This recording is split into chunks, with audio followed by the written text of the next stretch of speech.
The 9th Annual Disability Awareness Conference. Yeah, give a hands up to all of you that came. I'd like to thank all the exhibitors that came, the presenters definitely, Tedesco, the great food, the staff here that helps put, the Truman staff that helps get everything organized, the presentations ready. And just give them a nice warm round. And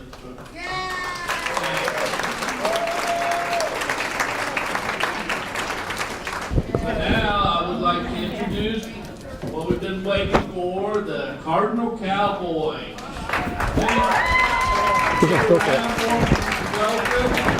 I think he's going to ask if you want to be on his Facebook Live. Through his phone, let's give a warm welcome, clap, cheer, the wave, whatever we want to do. So I think the wave would be the disability wave, because we're going to celebrate our abilities. So I think a wave on his Facebook Live would be great. Okay, are you ready to do the wave? All right, we're going to start at the left or right? Let's be my right side. So we're going to start at the right, do the way on the count of 3 to go across the room. All right, let me get set up here. I'm gonna hit the record button. The wave. You named it now, so I gotta label it that. It'll be the ability wave. All right, let me put that in front of here. Hold on. Well, you changed it on me, so. Ability. I mean, these speakers, I think all right, here we go. I gotta put giddy up on there. Ready? Here we go. Yeah. Giddy up. All right, here we go. You're recording. Starting on the right side. On the count of 3, we're going to do the wave. 1, 2, 3. Ready? Right side, wave. Going across. There we go. One more time. Right there. Woo! Yeah, now back. All right, there we go. Now that's the way to get everything. All right, now I'm going to announce to you guys here. So everybody would please make a little noise for me here when I go 3, 2, when I hit 1. All right, everybody, here we are. Great group we got here. We're going to hopefully talk about some fun stuff to make a difference on our little planet. And with that, we're going to have a little fun here and make some noise. 3, 2, 1.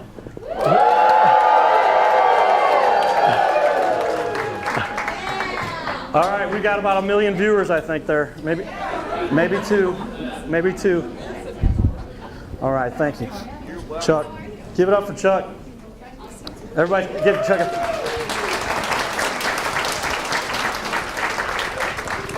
So, how many guys are Cardinal fans? Any? All right, I'm gonna upload that. There we go, and I'm gonna post it. There we go. So, my name's Rethwisch. Some of you may know me as the Cardinal Cowboy. How many of you guys have seen me at the Cardinal game, right? There we go. I know I've seen a bunch of you there, and I try to say hi every time that I'm at a game and I run into some of you guys. I appreciate what we're talking about today more than, a lot of times. I give speeches to all kinds of different organizations and groups and try to, inspire and enlighten a little bit about some of the people who don't understand what it's like to go through I went through a TBI. How many people know what a TBI is? I didn't know what a TBI was until about 5 years ago, although I had one when I was 19. A traumatic brain injury, right? So what I'd like to do is share with you a little bit about my background, where I came from, and what I was fortunate to overcome. And hopefully this will help everybody understand where we come from and how we can help other people, right? So that's a picture of me there with after I hit the gym. Maybe I should hit the gym again, right? But that's a logo that was created by my roommate back in college. I went away to school. I'm from St. Louis, but I went away to St. Louis University. It's about a 25-minute drive. But I did have, my dad said, you're staying on campus because you're not living in this house anymore. You're going to figure out what the real world is like. So they put me in a dormitory where they gave me food and cleaned everything up for me, right? But my taste of the real world. But Steve Aslan made that. There's a picture of my parents. This is before I was around. This is when they were engaged. But my mom made a strong recommendation as a child that I needed to do some other things besides sports. So I learned how to play the piano up until about the 6th grade. And I got into a discussion with and give it up for my dad, who's in a wheelchair back there. He recently had a stroke, but he made it here today with me today. And my mom, who is videotaping for me, so appreciate it.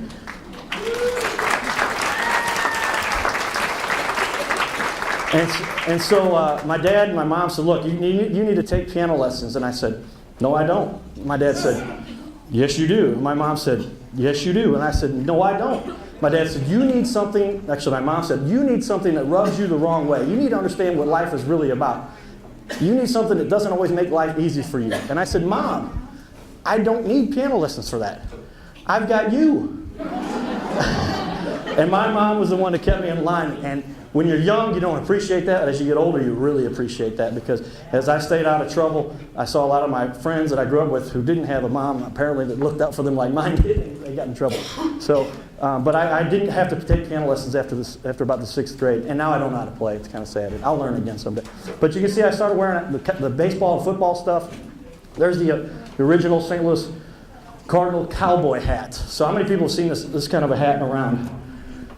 All right. And Augie Bush, the former owner of the Cardinals, used to wear this, and they made a replica, and they sold these, and my dad had one, and I stole it, and I took it to the Cardinal game, and I started wearing it, and I wore the jersey, and then I said, you know what the heck, I'm going to wear the pants, and ever since then it took off. But baseball has essentially been, for me, the one institution I believe that really gave me an edge. And I believe that because it helps you to learn more about how to be part of a team, how to win, how to lose, how to compete, how to be the best you can be, even when you're not the best necessarily qualified, the most powerful, the most talented.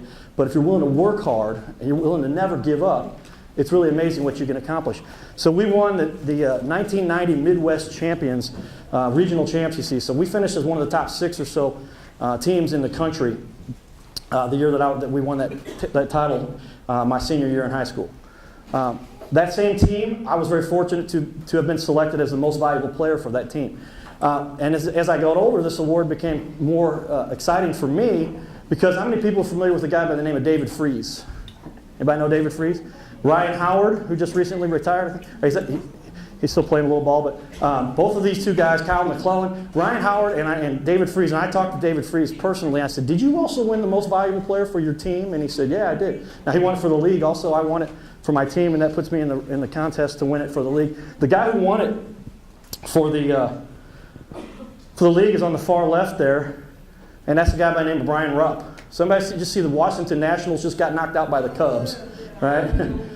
So I love the Cubs, and I love the Washington Nationals, even when they were the Expos, because if it weren't for the Cubs and if it weren't for the Nationals, the Cardinals would not have 11 World Series titles, right? So I appreciate what they do to help us. But Brian Rupp is now the Double-A manager for the Washington Nationals, and he played Triple-A and got stuck at third base behind a guy named Scott Rowland. He beat us all out for the most valuable player. So I was on my way. Some people thought I had what it took. As hard as I would work, I really believe I would have made it. We'll talk a little bit more about some of the fun stuff. That's a picture of me in high school. So this is in college, and I just scored a goal. The only goal of the game. We lost, I think, 2-1 at Central Methodist University, where I transferred to play baseball and soccer. And I was going to kick on the football team as a field goal kicker. And then not long after, we decided to go after this game. We played Missouri Baptist. I'll never forget the name, the team we played. And we were driving back home. My parents had come down to see me, and they said, "Hey, we're down here to hang out." I said, "Well, sorry, Mom, I'm turning around going back to St. Louis." And I was going to ride with my buddies, and they were going to the Eureka High School soccer game. And the girl I'd been dating she was at Bradley, was driving down to St. Louis, and we were going to meet there. The problem is, I never showed up. Why didn't I show up? Well, at approximately 6 p.m., September 21st, 1991, we were hit by a drunk driver. So we're at the scene of the accident, which is what you saw here. This is a picture we took afterward. And I'm on the side of the road. They put Jimmy in the car. He was driving us. They put Jimmy in the ambulance. Jimmy was our driver. They put the drunk driver that had hit us into the ambulance. And I was okay, it seemed. I was coherent, having a conversation. Don't remember any of this. And then I began to have seizures. And upon having seizures, they stopped the first ambulance. They pulled the drunk driver out. This is a matter of he was the one least injured at that point, they could tell. Probably likely the case. He had had much alcohol, right?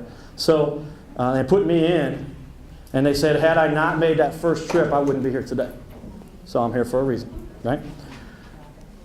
There's the truck that hit us. There's the side of the truck that hit us. There's the car we were riding in. There's the front of the car. Does that look like a car? No. There's the front of the car and the side of the car. And then here's the inside of the car. And I don't put these pictures on my website. You guys can see most of this on cardinalcowboy.com, but I don't put these on the website. And here's the dash, you can see. So Jimmy Weatherly was in the right front seat. They could pull up his scalp and look inside, and so you could see. And then Jimmy Barnes was our driver. And then sadly, about 5 days later, Jimmy Barnes passed away. Now I understand that technology changes, and now they would drill a hole and release the pressure, but that's what had happened. And there was a better plan for Jimmy, so he got to go upstairs. But I was left here to do some more work. Here's the article that talks about, they sent us a letter telling us that the guy that hit us was sentenced to jail. He got 5 years. The Department of Corrections sent us a letter also. And then I was back to college. And for me, it was a matter of, they initially told me, they said, Carter, you need to sit out for at least a semester. But there was something inside of me, and this is what I want to talk about. There's something inside of me that said, I'm not stopping. I'm not quitting. I'm not dropping out of school. I'm going to stay in. Now, it was true. I was a zombie. I mean, they had to literally walk me to class. One of the teachers called Dr. I forget his last name, but he called my dad and said, hey, look, Carter shouldn't be here. But I kept going. I kept showing up. I kept going to class. They would walk me to class. They would walk me back to my room and for a semester, and I got grades. They weren't good grades, but I got grades. But I graduated here on time, and that's my sister. She's 4 years younger than me, and we both graduated. She graduated high school. I graduated college. But then I go on to go into more of the excitement. And so, like I said, I figured out that just because my passion for baseball had ended at a professional level, I haven't quite given up yet. I might get that one at bat from the Cardinals or one of the teams out there, right, holding out. But I said, I'm going to wear the jersey and the pants and the hat, and I carry the replica World Series trophy. How many of you guys have seen me carry this now? People wonder why I carry this, right? And I'll explain that a little bit. But and I started going to the games, and I realized the impact and some of the attention I was getting from this, and I realized if I have a bit of a platform now here to help other people realize why I felt like I did and why I accomplished what I had and what I'm going to do to change the world, and hopefully I can help some other people help me do that. So I get to do a lot of events. We're at a parade. This is the 2006 World Series where they took and put me on the MLB website. Invited to a lot of events. At DMC, anybody remember DMC? It's tricky to rock around, that's right, on time is tricky. I actually sang that song with DMC in the studio during our interview. And I said, DMC, to me this song meant life is tough, life is tricky. Life is what you make out of it. You got to work hard to get there. You can never give up if you're going to make it. And he said, Cowboy, you're exactly right. That was a great opportunity to have an incredible conversation with a well-known, world-famous artist. But I get to go to a lot of fun events and get the crowd going too. And this is me. This is actually at Point Fest back about 10 years ago. Ryan Howard, I made him that trophy because he was the Major League Baseball National League MVP. And so I want him to have that, saying you're obviously one of the best athletes, professional baseball players that was ever born in St. Louis. But I ended up going off and playing another sport that was close to my heart. And after a coma like I went through and came out of, they said, you're not going to play any sports. It's over. So let me talk a little bit about that at the scene. And I'll go back here. Well, I'll leave it there. But at the scene, they told my parents, or at the scene, they told me, get in the ambulance. This is bad. After the ambulance ride, though, I went back to the hospital. I went into a coma. And then they said, hey, dreams are smashed. Never going to be able to play football. Never going to be able to play. You're probably going to have to take care of Carter for the rest of his life. There's still some question as to whether or not that's the case, right? But I think I proved him wrong. But after being in this coma for going on 6 days, I broke my arms out of the restraints. I pulled the ventilator out of my own throat, and they said, Carter is coming out of his coma. It looks like he's going to make it. But could you imagine being told, and they told my parents, less than 50-50 odds to survive, to where then I end up pulling the ventilator out of my own throat. So then we knew we had a chance. And so I go on and I said, all right, I'm going to go out and I'm going to try to play some football. They thought that was crazy. They put me in a wheelchair and they said, you're probably going to have to take care of Carter for the rest of his life. But I went on to get out of school, graduate, and then go on to try out for what they call minor league football, men's semi-pro football. And I made it as a field goal kicker. So that was kind of neat for me because I actually made it. We won the championship team. I made it as an All-American as a kicker, and proceeded to do some other fun stuff, including what you see here, we put inside the St. Louis Magazine as one of the best fans in baseball. And my friends, there we are in the corner of the picture. But there it is as the South Kicker of the Year. Some work I did in my business when I worked for another company, and I proved them that I could be the top sales guy. And now I go around and work with organizations like McDonald's. You can see there we're doing an event and signing autographs for kids and trying to inspire them. I was voted Major League Baseball's favorite fan. And I really began to recognize that the message I had was starting to resonate, right? And I could get some people's attention to say, look, you can do anything you set your mind to if you just go out and do it. So I was in this contest against Ernie Hayes and Marty, the sign guy, and they called me and told me that I had won that contest. They came and interviewed me at my house, and here's where I got to really tell my story for the first time on a larger level. And they did this interview at my house. It aired on MLB and MLB.com, and then they ended up letting me tell a little bit about why I do what I do. But we raise money for a lot of charities. I went on to work for a small brewery based out of St. Louis. How many people are familiar with Anheuser-Busch? Remember them? And did some cool things where they thought I would. Make a wish. So a lot of high schools I get to go to. There's my GER face, right? And fun events like the 50th anniversary of the Arch. They asked me to be in the video, and I talked about how did you know that the Arch is actually 3 times the size of New York's Statue of Liberty. Does that make us 3 times better than New York? Right? As far as the Mets go, probably. Yankees, I don't know what to talk about that. But get to go take pictures with a lot of kids, do some fun stuff on the field for a lot of charities. Got my own TV show now that we actually put on hold temporarily because I've got another huge project I'm working on. And then I was voted selected as one of 21 superfans in the world. So the fun goes on and on. Television stations want to hear what I'm talking about. You can't be anything important unless you have your own emoji, right? And so, by the way, I made that emoji myself, so it wasn't like ESPN was knocking on my door. But one of the highlights for me was being able to make it as a professional field goal kicker. So here I got paid to kick field goals. It was indoor. It was in a league that was based out of the southeast part of the United States.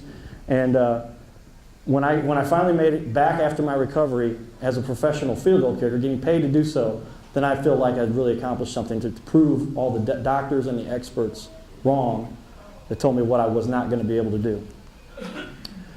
Not there long after, then I came back out of retirement, played baseball. And this was another milestone just because from the perspective, and I share this because for so long, I really believed what I wasn't capable of, right? My mind psychologically was not in the right place. I didn't focus on and didn't believe I could do what I was capable of prior to my accident. But my buddy said, come out, we want you to play. And play like, they had seen me play. They knew I'd played before. A lot of them didn't play with me when I was younger, but they knew me after and knew what I had done, a little bit of baseball. And so I came out and I said, all right, I'm gonna come out this season. I started the season 0 for 6 and ended up 23 for 44, batting .523. And then I finally realized that I can overcome anything as long as I believe that I can. And that's what was most exciting for me about winning that batting title.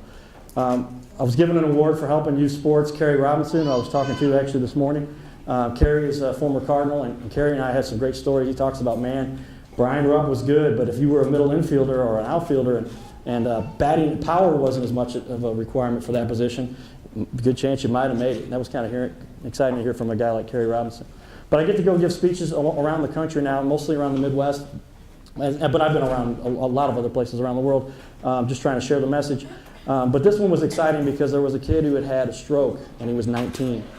And he was really down and out about life and really was talking about, giving up on life. But I gave him my little speech, and I came in there and did about a 20-minute version of what we're doing here today. And I said, hey, you can do anything you set your mind to. You've just got to dream and then chase your dream. So he sent me that message back and said, last week was trying, but your talk today inspired me to keep going and to have a dream and to chase that dream. So what it all culminated to is what you see here. On the left, this is what happened. But I like to look at it in a positive light and then point to the right and say, this is what it caused.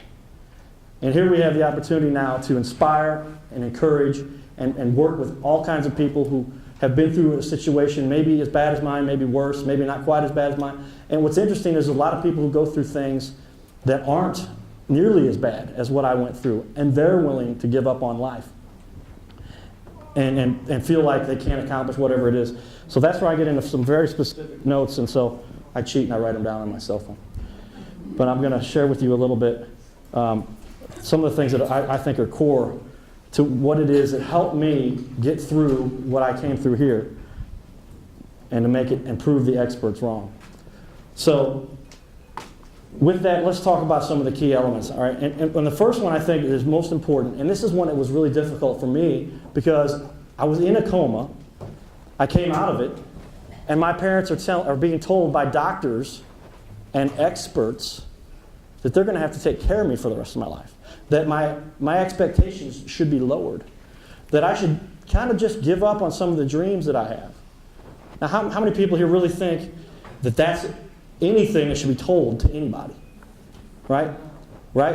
That's not the message that should even be going through your mind. And what I developed over time was, effectively, you've got to block all negativity out of your mind. Okay, and the reason I start talking about that, and it gets into the basic study of the human mind. And I even talked to my mom about this, and I said, she goes, well, Carter, no, I can do more than one thing at a time. And I said, no, Mom, you can only actually focus on one thing at a time, right? So if you're focused on what went wrong, how you didn't get the grade, how you didn't get the promotion, about the hurdle in life you've got to overcome, how is it possible for you to progress?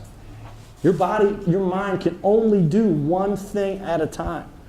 One of the examples I use, and this is not, and I've never been a perfect angel, and I try to text only when I'm at a stoplight, right? But how many people, I can tell you the truth, I promise you, there has never been a case of somebody texting while they're driving. Doesn't happen. People do not text and drive. They are either texting and their car is floating through the lanes on its own without them driving it, or they're driving, but they're not doing both, right? It is impossible. They are not driving that car when they're texting. It's impossible to be doing that. They're in the driver's seat, very likely, but they're not driving. But the same rules apply to anything else in life, and that is, if you stay focused on whatever it is, you will get there. It's just a matter of time. You've just got to stay focused and not give up. So the doctor who told me to lower my expectations and to focus on what I couldn't do, completely wrong strategy. So it leads me to point number 2. You've got to have the psychological strength. The body only does what the mind tells it. And if your body is being told by your mind, you can't walk, you can't speak, you can't lift, you can't breathe. And I have one of the best illustrations. This was hard for me to talk about, but I visit kids at hospitals, and one of the kids I was visiting, mother barely knew me. Now we're good friends. And I got in her son's face and I said, you've got to decide if you're going to overcome this. You've got to decide if you're going to beat this and if you're going to overpower this leukemia that's in your body. And the mother was looking at me like, what's this guy talking to my son about? But I was in his face, and he was ready to give up. But after I gave him that little put-me-up, and I didn't know the results, she didn't tell me till later that that was the time she felt like her son turned around. And the reason I can say that to him is because I've been there, right? A lot of kids these days, they look at us and they go, well, you don't know what I've been through. You don't know what I've had to go through. And I can say, I have been through there. I was near death. And I know what it takes to overcome it. And it's really a matter of if you're going to listen to people tell you that you can't, or if you're going to listen to people that tell you can, it's all a matter of who you're going to listen to. So I continued and I made it through that, but I believe it's because of the psychological strength that I decided I was going to take on and not be a victim and not let people tell me what I couldn't do. And that to me is probably the most important component. The other part of this, point number 3, is you've got to have that drive. You've got to have that ambition. And that comes from the other things, right?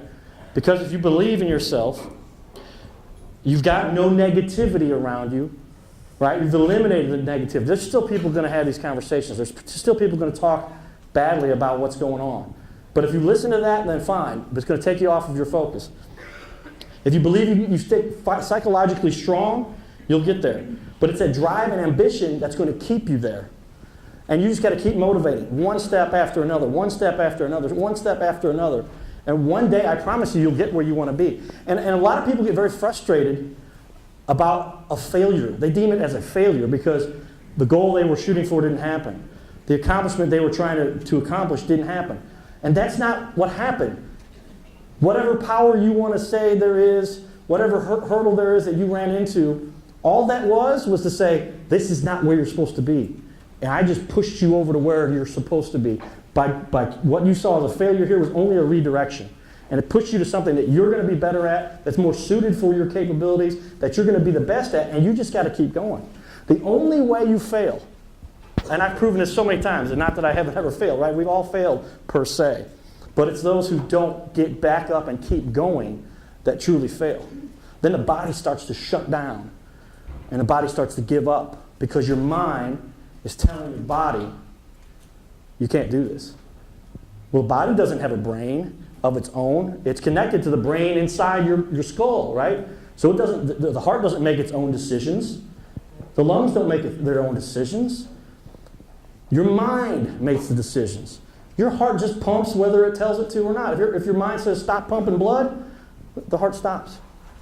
Stop breathing, the lungs stop. If it says give up, stop going, that's what the body does.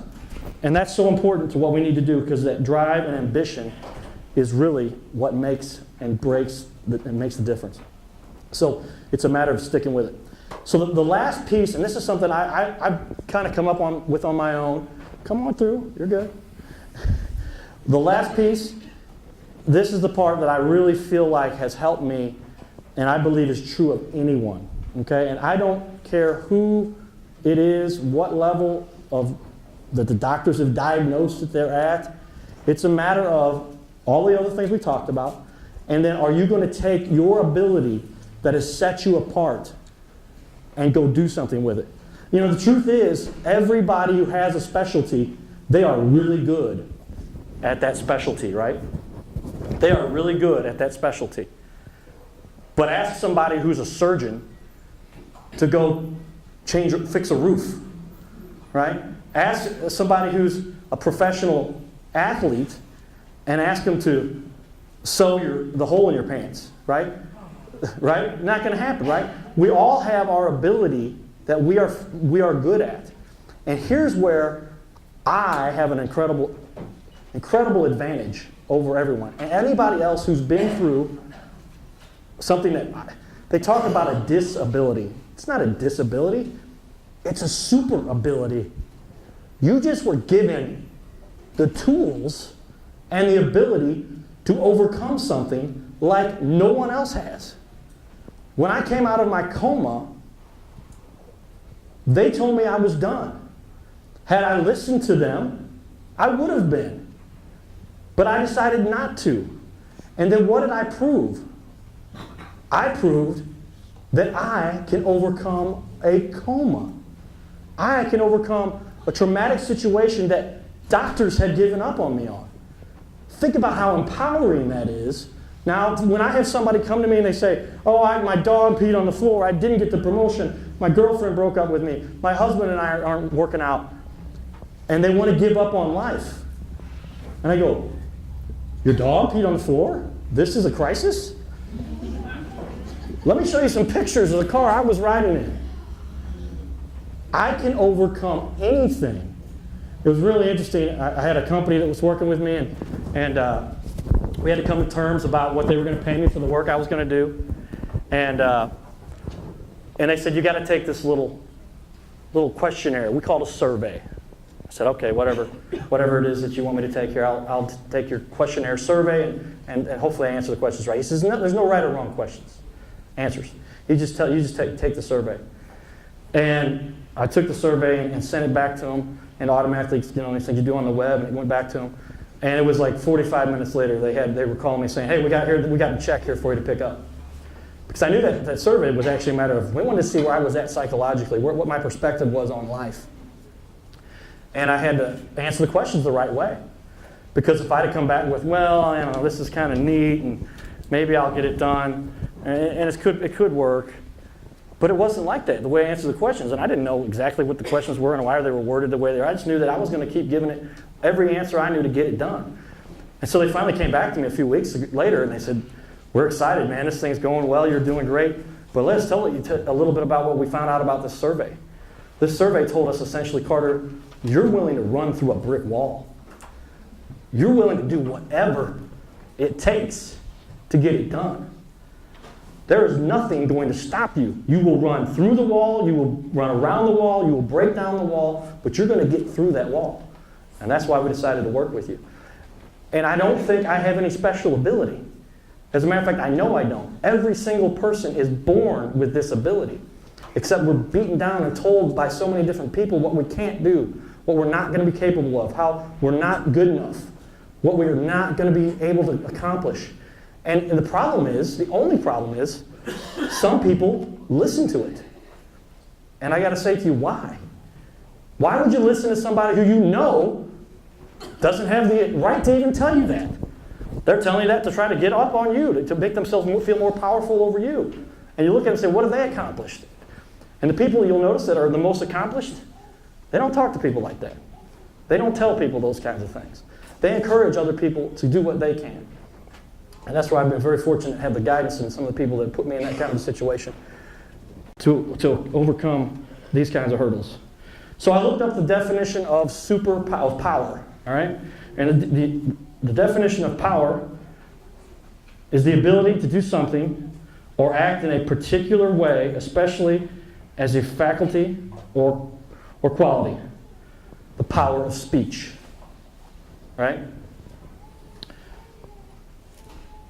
Well, I truly, like I mentioned before, I don't believe anyone has a disability. That's a misnomer. That's what people tell us. They want us to be programmed that way so that we won't listen, so that we won't accomplish, so that we won't continue. And I know there's people who have definite hurdles to overcome, but I don't care where you're at, what position. My dad is in a wheelchair, and I know that he can get up and accomplish anything he sets his mind to. My mom had the discussion with me after he had the stroke, and I drove down as fast as I could to get to the hospital, and I wouldn't leave his side, and I was by his side every day for about 4 months until he finally went home. And that to me was so critical because I felt like he needed someone by his side just to tell him, you can do this. You've got this. You can accomplish this. You're going to get this. You're going to beat this. And when he did, I knew it was because of the psychological advantage we have because of what we believe. And that's the key to this. The truth is, each one of us has a super ability. It's in there. There's one of the smartest men in the history of the world who speaks through one of those devices that go wah, wah, wah. You can talk. He has to talk through the device, right? Stephen Hawking, and he still contributes to incredible theories around the world and the way the world is evolving and all stuff. But he does it from a wheelchair, and it's because he didn't give up on where he was at. So the truth is, we each have a super ability. The real question is, what are you going to do with yours?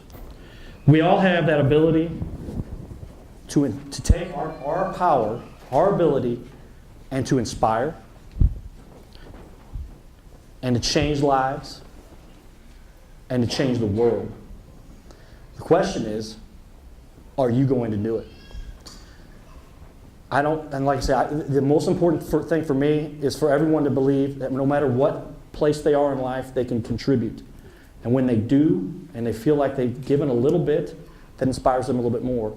And we're all going to learn from that and benefit from it. And so I just hope that everyone continues to put every little ounce of effort, because that's what causes people to want to live and to contribute and to make a difference. So with that, there's a few phrases I like to always finish up with, and I've got a couple here that meant a lot to me. But I alluded to one earlier, and the one is, if you think you can, or if you think you can't, you are correct. If it's not the error, right? It's not the error that causes the rest of your world to come crashing down. It's not the error that causes the event to fail. It's not the error that causes the game to be lost. It's how you respond to that error. And then it's that you're going to let it, how many times, I love to use the Cubs as an example, right? We saw that Bartman reached over and blocked the ball down, or caught the ball actually, and Moises Alou thought he could have caught it. And when he didn't, he was upset, and then the Cubs collapsed after that. I can think of a time when one of my favorite teams actually did that. And it's a matter of, you've got to psychologically reprogram yourself to not let that happen. Because when it does, when something goes wrong, it's a matter of time. Something in life is going to go wrong. It's just the way life is. Nobody walks through life without having some hurdle to overcome. But if you will keep pushing and believe that you're going to get through, it's amazing what the mind can do. Talking to somebody earlier today who had a brain injury also. And I know that now when I talk to that person, I'm going, we have a similar hurdle we've had to overcome. Now we know what the mind is capable of. And it's really a matter of if you're going to continue and make it happen, or if you're going to listen to people who tell you. And it doesn't matter if some people have had that happen and didn't have a brain injury, a traumatic brain injury, but they still listen to what people say and give up on life. So with that,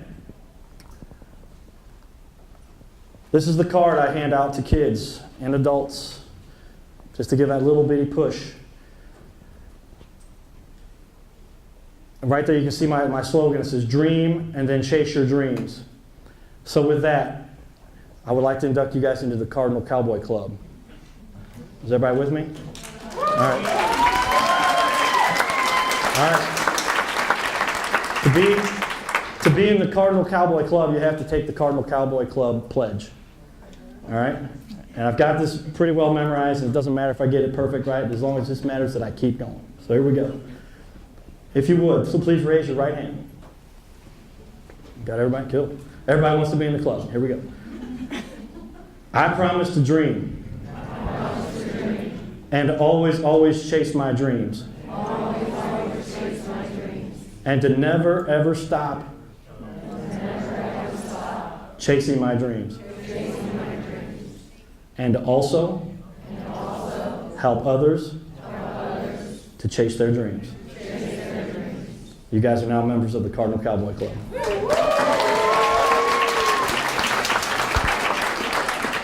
So how much time do we have left here? I know they gave me a schedule of about 45. About 40 minutes. Okay. Did we start? What time did we start, Chuck? About 12? 12, yeah, so. Okay. So yeah, we're right about 40 minutes. That's what I thought. Do we have a minute for a couple questions if anybody has a question? And be very blunt, be very direct to me. If you have a question, feel free. Or if you want to come up to me and ask me personally, and a lot of people like to come up and get pictures, and we'll let you hold. This thing looks bigger on TV, doesn't it? Right? And we'll get a picture with the World Series trophy. Any questions from anybody? You want to ask me personally when you come up, you can do that. All right, you guys. Hey, I want to say thanks. Oh, you have a question? Sorry. Go ahead. What's your question? My question is, in the moments when you didn't know that you could do things, like you hadn't that realization yet, what kept you going? That's where, so the question was, at the moment I had after my coma, after my recovery, and I had to figure out whether I could go and do this. What was it that kept me going? And this is why, good question, because this is exactly why I wear the goofy Cardinal Cowboy outfit, right? And I go to the games and I've got the baseball stripes on, right? On my socks. And it's because, to me,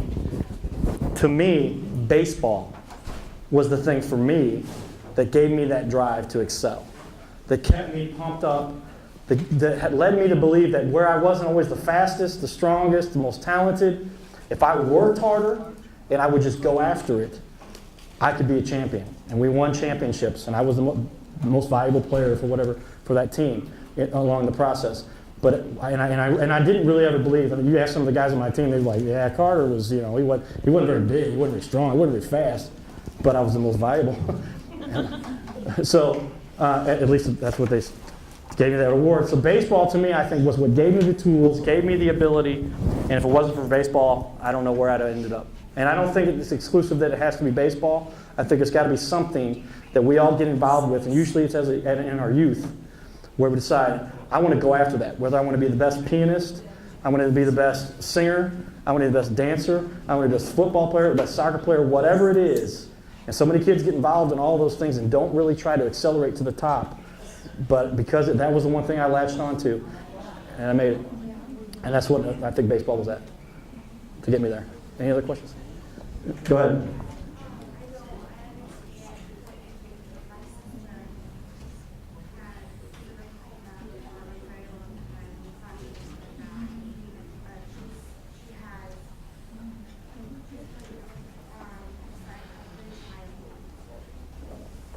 Cool, so you understand what I'm talking about. Do you believe that that's really the case?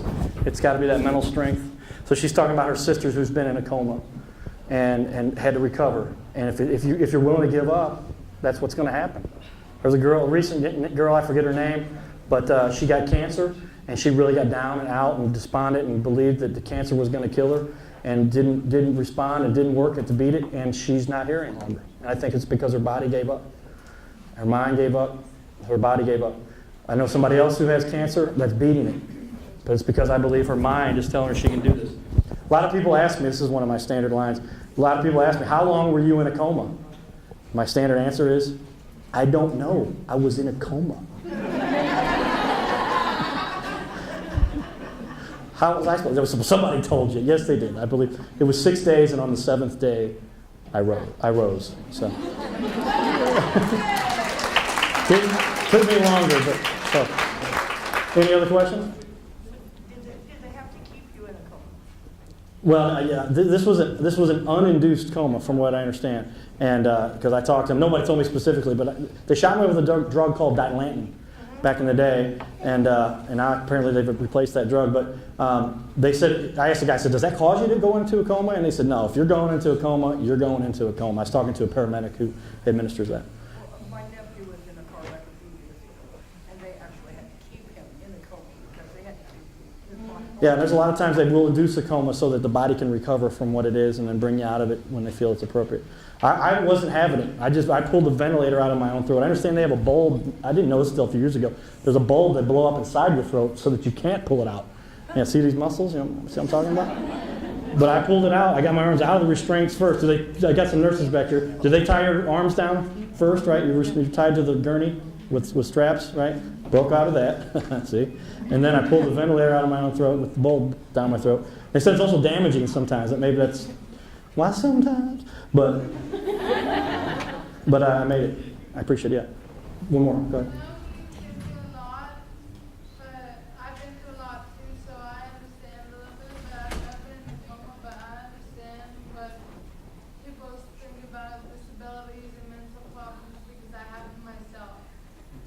I appreciate you saying that. So what's your name?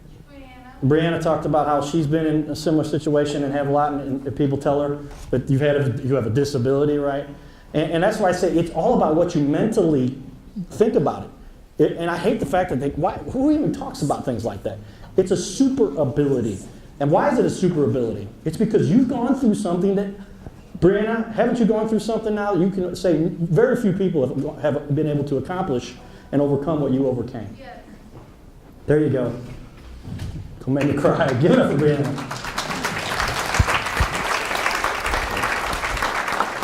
Well, I know we're over our time limit. Any other questions? One more? Okay, good. I was watching the Bulls and Yankees a couple weeks ago, and the Bulls didn't score nothing. Well, and like I say, I love the Royals, except for 1985, right? And so I'm with you on that. Last question. Here we go. I haven't had a seizure since the coma that I know of, right? And I've been conscious the whole time since then, and I haven't. I actually, when I was playing professional football, and I have like 15 career tackles. I'm the kicker, right? Nobody thought I was the lineman today. But I was the kicker, and there was a couple times when I was the last guy, and I had to take down a couple guys, and I think I've gotten a total of like 12 total tackles.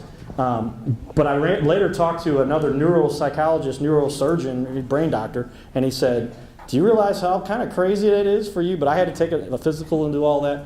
And it was 20 years before when I took the physical for this team. And so they said, hey, it was gutsy, but you risk getting hit hard again going into another seizure. All right, Brianna, let's do one last question. And then we're...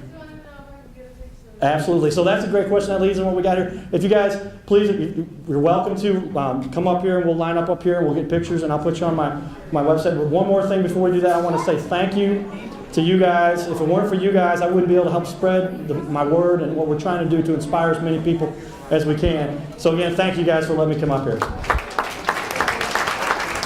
to the Cardinal Cowboy. I do have one announcement before you stand with pictures with our great keynote. We have someone else here today that's important, and I want to be sure we give a chance to speak to us. Our Missouri State Representative Nate Walker is here. So if you would mind letting us hear a few words from Representative Walker, that will give our Cardinal Cowboy a chance to get set up for your pictures after Representative Walker. Can you help me with that? Thank you. We'll do it in just a minute, guys. Thank you very much, and I'm just glad that I can be here today. I work really, really hard in the General Assembly for a lot of issues, but no issue is more important than to represent you all with your disabilities. And this is little letters, D-I-S, and then ability is big letters. And I've been coming to this conference off and on since its inception. And when I got word that the Cardinal Cowboy was going to be here, I wanted to be here for sure, but I wanted to be here first for you all. But Chuck has done a good job, and I saw a lot of the itinerary. I had 6 events to go to today, but this is the most important, in my opinion, to be at.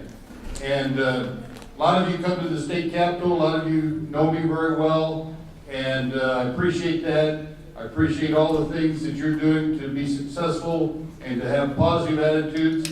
And there is nothing more than to just have a good, strong, positive attitude to get through anything that we have.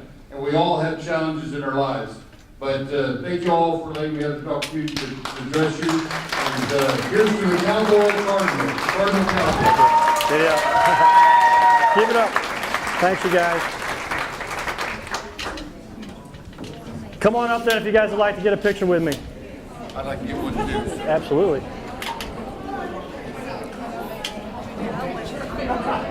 Yeah, let's do it. I'm going to get... Yeah, let's do it. Let me turn this camera on. There we... Okay. Yeah, all right. Let me turn that on. Could you... My mom's coming up here. Yep. Let my mom through here if you would, please. She's gonna. Yeah, we got it. All right. Mom, let me hand this to my mom real quick. There we go. There we go. All right. We got it. All right. Here we go. Got it? I did.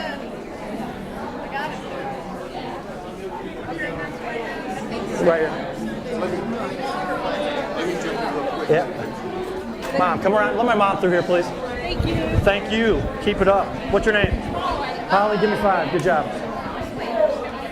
Oops, we knocked over one of our flags. You know what I mean? All right.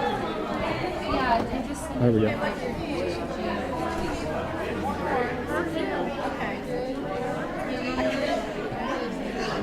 Okay. Thank you, Representative Walker. Appreciate it. Anytime you need me, come up here and speak. Sure. All right. Thank you. Let's do it. Ready? I got to push my mic down. Here we go. There we go. Mom. There we go. All right. One more here with my mom. Take it. Yeah. Yeah. Is this light doing it? Okay. Let's.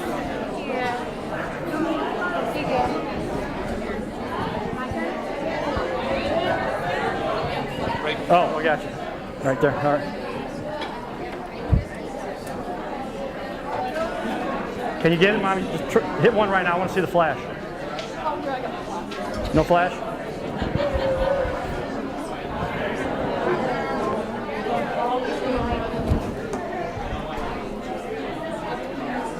You're hitting that white button. All right. All right. There it is.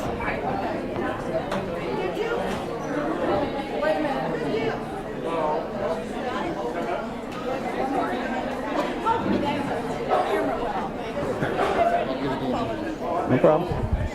Okay.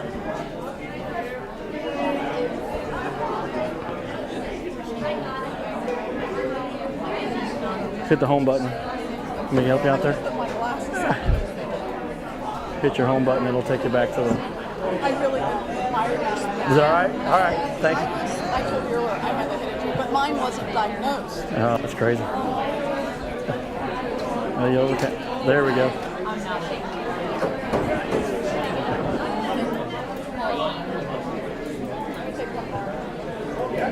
All right, very good. Go ahead, Mom. Mom, just snap it. I can edit. I don't know what you're doing because there's no flash now. All right. All right. All right, let's do it. Okay. Thank you. We need a flash on this thing every time. You're not taking pictures. Just hit it once. Just tap it once, it'll go. All right, come on over here. Actually, I think we're all right right there. All right, very good.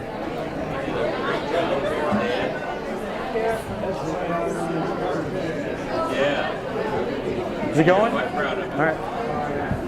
Oh, right here. All right. You're off. What's your name? Brittany, give me 5. Good job. Come on up. Yeah, come on up, man. How you doing? Are you Floyd? I'm Floyd, that's right. I'll get you right there. Right. All right, here you go, Floyd. You want to pick? Okay, let's do it. Right there. Here we go. All right.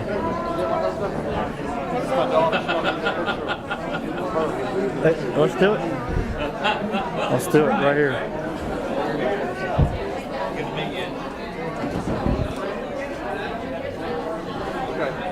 Thank you.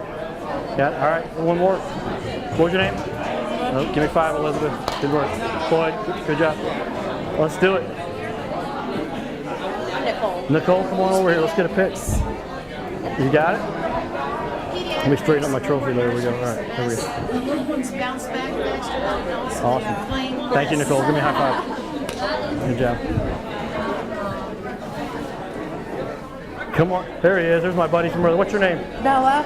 Nala, you're awesome, brother. Yeah. Give me. Come on, put the hand up. 1.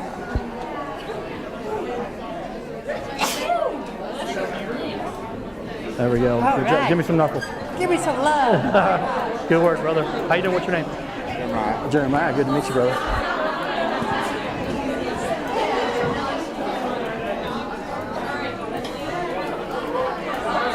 Let's do one more. I'm sorry. I wasn't looking at that one. Go ahead. Awesome. Thank you, Jeremiah. Give me some knuckles. There you go. All right. Good job. There we are. How are you? What's your name? Ellis. That's all. Alice, go ahead and hold that for me, all right? You gonna come up here and get a picture with it? Is this your friend? Come on over here. Let's hold it up. Can you hold it for me? You hold it all the way, and I'm gonna go like this. All right, now we got, hold it down a little bit so they can see your face. There we go, hold it like that. There we go. Ready? Smile.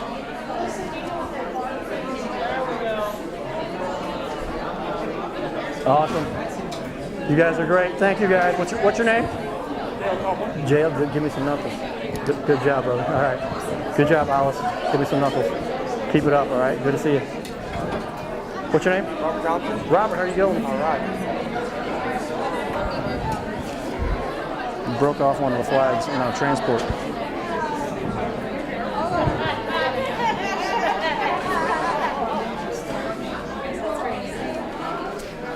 Awesome. Did you get it? Mom, just take it while they're doing it.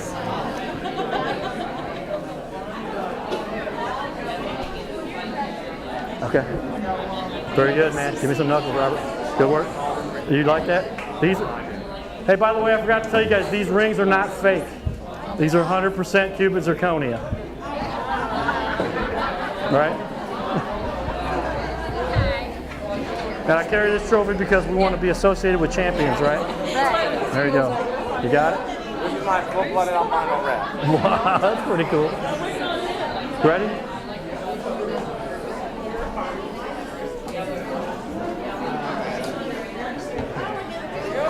Thank you.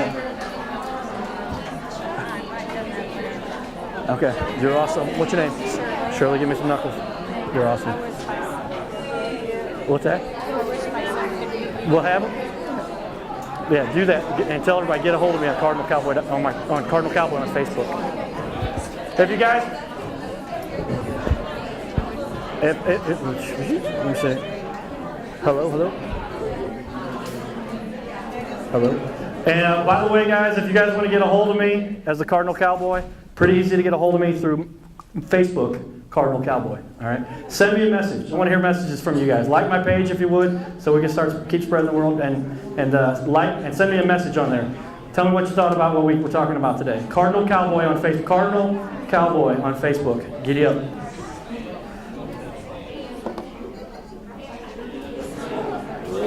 There we go. All right, you ready? What's your name? Will I see? What is it? Rose. Whoa, that's an awesome name. Why don't you hold it for me? All right, ready? You're the greatest, Woes. Give me some knuckles. Good job. Good work. Oh my gosh. Are you ready? Yeah. I get to hold You get to hold the trophy, absolutely. I get to hold it. All right, now where's your camera at? There she is. Yeah, come over here. Come over here just a little bit. There we go. Oh, sorry. You're right.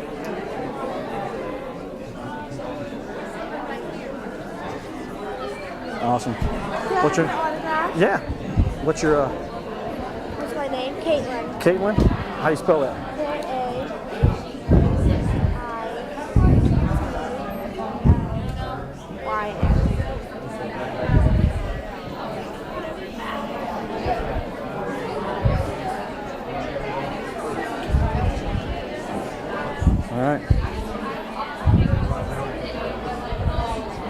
All right, Caitlin, you're awesome. Good job. That one's for you. Thank you. All right, thank you.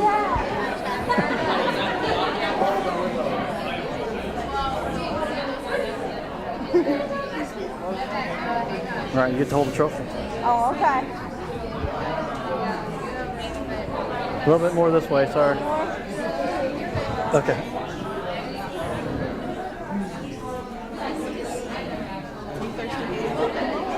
All right, you're awesome. What's your name? Katie, give me some knuckles. Good job. You're awesome. Do you? Well.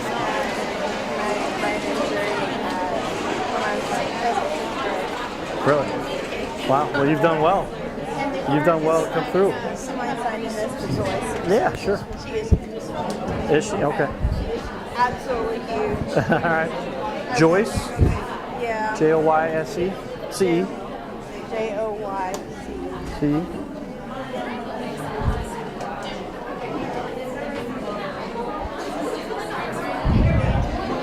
So that's my secret code for giddy up. All right. There you go. Thank you very much. Thank you. Keep it up. There he is. Give me some knuckles. Want to hold that? All right.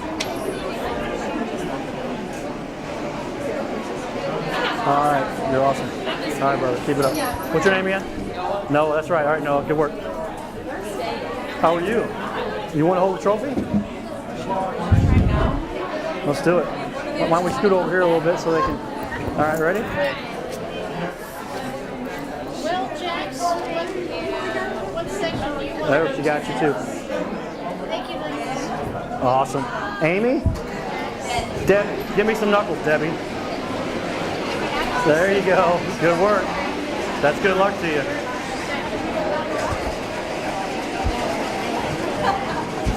What's your name? Kathleen Love. Kathleen, give me some knuckles.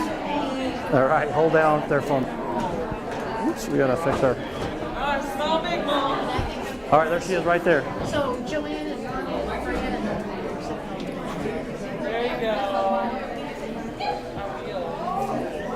Awesome. She actually attended her very first party. Way to go. Never too late to start, right? Good work. You know it.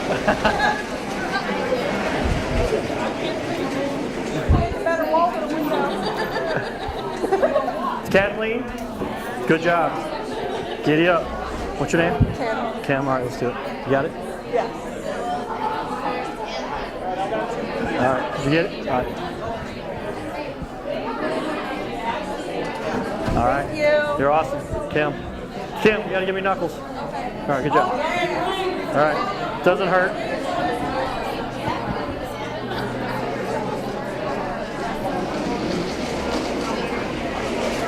All right. You ready? Give me some knuckles. There you go.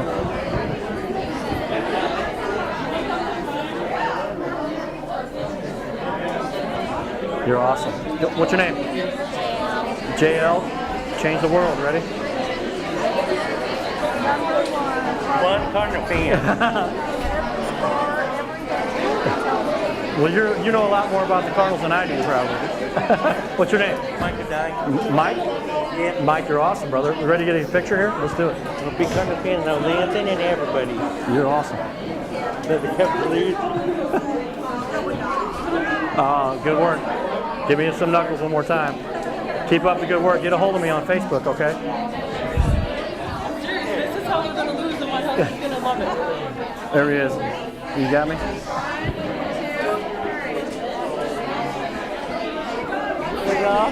Okay. All right. My husband is a Cubs fan, so Well, you'll straighten him out. I mean, it's tell him that every eclipse they win the World Series. Every eclipse. All right. On average. Yeah.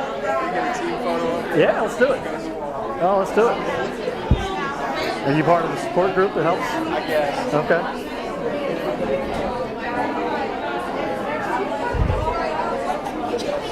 No, that's great. Who's going to hold the trophy for me? Yeah, all right. He's the one who initiated this. So. Can you go over there, Mom?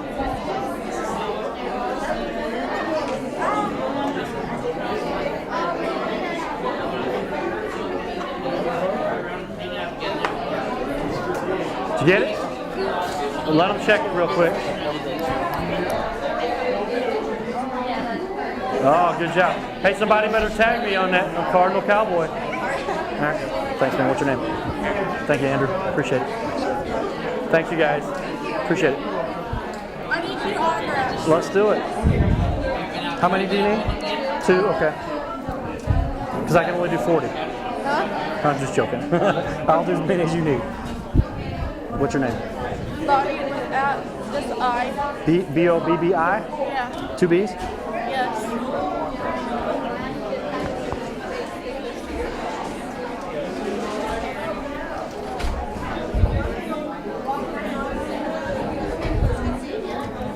All right. That's for you. There's one. Who's the other one for? Kathleen. How do you spell it? K or C? Okay. How do you spell Kathleen?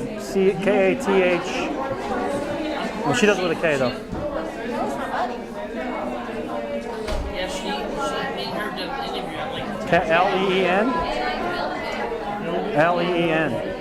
And guess what? And guess what? Yeah, there it Days is. Later, I told him, like, guess what? I got into like towers.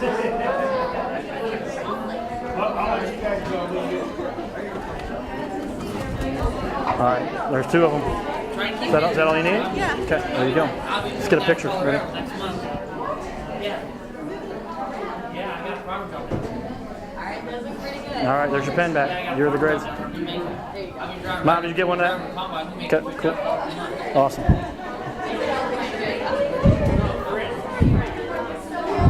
So I knew doing this, I would always get to meet nurses. That's why I do this. All right. Down there, I'll be making more money down there than I'll be making up here in Kirkland. I'll be down here. You guys are awesome. Give me some knuckles. Give me some knuckles. If anybody else I can help. Yeah, they're not electrocuted, so they won't hurt you.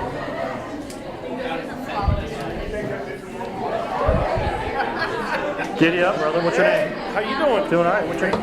What's your Great name? talk. I appreciated the talk. Was it? Oh, thank you. Really good. What's your name? Mark. Mark. All right, here we go, Mark. All right, good work, Mark. Yeah, thank you. Give me some knuckles. There we go. I know how this would work, but here we have traumatic brain injury groups. They meet every first Monday of the month. Wondering if maybe you would like, I don't know. Yeah, I'm on a 3-hour drive. Yeah, I helped put on the conference, so I know where you come from. Oh, yeah. I mean, if we can work it out some way, I'm real busy with a project that I'm working right now, and so maybe I can, but we'll just talk about it. I say get a hold of me, Yeah. and we'll work something out. Okay, I'll get with you. And I can do webinars from anywhere. Yeah, well, And sometimes I do that too. That might be a thing we might try to It's not as good as in person, but if it, better than nothing until I can come back up. Right. Okay. Well, let me talk to some people and see what they think. Okay, yeah. And then, because I know that, I've worked with a bunch of people with TBI. My girlfriend has TBI. So, Wow, okay. So I'm around it a lot. So. I got you. All right, well, let's talk about it. Yeah. I'm easy to find. You know how to get a hold of me? Yeah, I sure do. All right, I'll man. put you on Facebook. Do you? Okay, cool. Come on up here. You got a cool hat on there. What's your name? Brian. Give me some, there we go. Handshake. Give me some knuckles now. There we go. Let's turn around right here. Where'd my mom go? HJ, Mom. We got. He said you must be proud of yourself. Ready? Let's go. I want you to hold this with your other hand. Can you do that? There you go. Ready?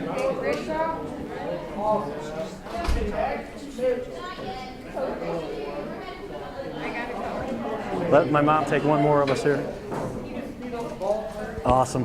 Good job, Brian. Give me some knuckles. Good work. Oh, yeah, you want to get here too? Yeah, one on each side. Actually, he's going to go up with her. Okay, ready? Yeah, because I can't put him in my case. Oh, I got you. All right. Go up there with her. I got you. It makes total sense now. Okay. All right. What's your name?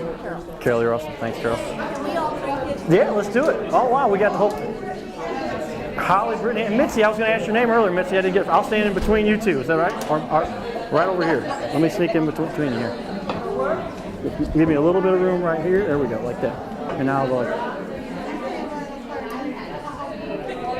Did you get it? All right. Oh, all right. Can I post that on my Facebook? Okay. You guys are awesome. Give me some knuckles. Good work. These aren't fake. These are 100% cubic zirconia. Good job. Good to see you. We're done.